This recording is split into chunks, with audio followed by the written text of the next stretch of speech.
आज हमारे देश को आजाद हुए लगभग 75 साल होने जा रहे हैं। 75 साल के टाइम में हमारे देश और प्रदेश में जश्न आज़ादी के रूप में 26 जनवरी का दिन इसलिए मनाया जाता है। आज से 75 साल पहले हमारा देश अंग्रेजों को गुलाम हुआ करता था और गुलामी जो होती है वो एक गुलामी होती है। गुलामी का मतलब होता है ना अपना कोई संविधान होता, ना अपना कोई कानून होता, जनता के साथ जो गुलाम बनाने वाले होते हैं वो अत्याचार करते हैं। तो आज ही के दिन 26 जनवरी को हमारे देश में संविधान बनकर तैयार हुआ और उसका पालन इस देश की जनता के लिए कानूनी रूप में करने का मौका मिला। इसीलिए 26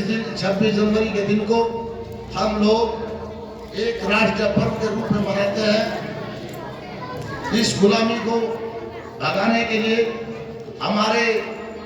बहुत से हजरात संघर्ष करके गए। तो उनके लिए जैसा कहा गया है, शहीदों की चिताओं पर लगेंगे हर वर्ष मेले, वतन पर मरने वालों का यही नामो निशान होगा। हमारे आजादी के दीवानों ने बड़ी मेहनत और मशक्कत की। चंद्रशेखर आजाद आजादी के दीवाने, उन्होंने एक नारा दिया था, सरफरोशी की तमन्ना अब हमारे दिल में है, देखना है जो कितना बाजुए कातिल में है। साथियों, आजादी की लड़ाई के लिए, अंग्रेजों को भगाने के लिए हमारे दीनी रहनुमा दारुल उलूम मदरसा देवबंद से आज अंग्रेजों के खिलाफ संघर्ष किया गया था, जिसमें हमारे बहुत से अमर शहीदों ने प्राण न्यौछावर करके और इस देश को आजाद कराने के लिए बड़ी भूमिका निभाई थी। और आपको मैं याद दिलाना चाहता हूँ, अगर आपको मौका मिले जाने का, दिल्ली में आजादी के दीवानों की 76,000 की लिस्ट लगी हुई है और 76,000 आजादी के दीवानों में 40,000 आपके मुस्लिम कौम के रहबर शहीद होने वाले इस देश को नौजवान, उस वक्त के काबिल तारीफ जंगे आजादी की लड़ाई लड़ने वाले आप ही कौम के दीवाने थे, जिन्होंने इस देश को आजाद करा था। देश को आजाद कराने के लिए सभी धर्म, सभी जाति और सभी मजहब के लोगों ने देश को आजाद किया था। जब से ये देश आजाद हुआ तभी से आप आजादी के रूप में 26 जनवरी के दिन को एक गणतंत्र भारत के रूप में संविधान को लागू कराकर अपने देश के शासन, प्रशासन और प्रतिनिधि के रूप में, मेजॉरिटी के रूप में देश को चलाने का काम कर रहे हैं। और साथियों, मैं ज्यादा ने कुछ कहकर आज वक्त मिला एक ऐसी सरजमी जो मेरा अपना मूल निवास है और यहाँ देखने में मिला हमारे मौलाना इफ्तिखार साहब, जिनका परचम इस प्रदेश के अंदर और देश के उन रहनुमाओं से लिखकर है, जो इस गांव और इलाके की शान को बढ़ाने का काम करते हैं। और उन्हीं के साहबजादे मोहम्मद अकरम मौलाना साहब ने जो इस आपकी पट्टी, आपके गांव,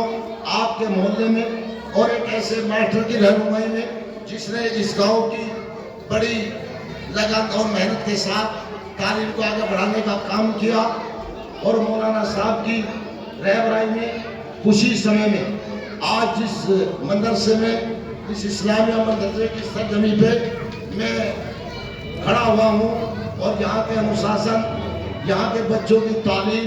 और यहाँ के ख्यालात देख रहा हूँ। हम उम्मीद करते हैं कि ये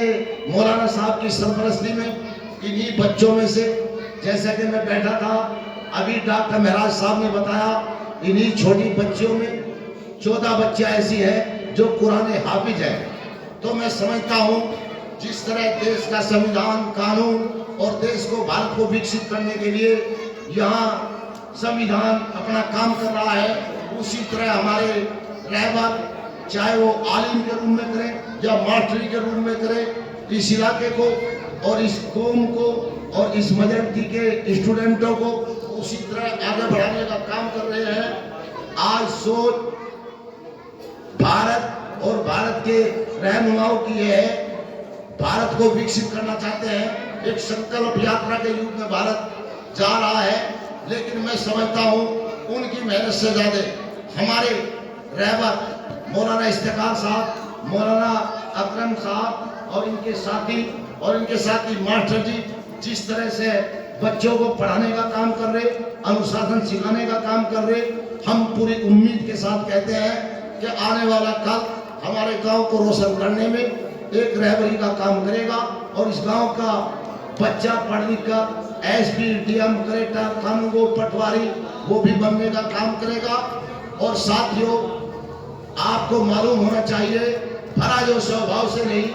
बहती जिसमें रसदार नहीं, वह नहीं पत्थर है जिसे अपनों से प्यार नहीं है। साथियों, वैसा तो गांव विकास की तरफ है और खासकर इसी परिवार से हमारे गांव को बढ़ाने के लिए हमारे वर्तमान प्रधान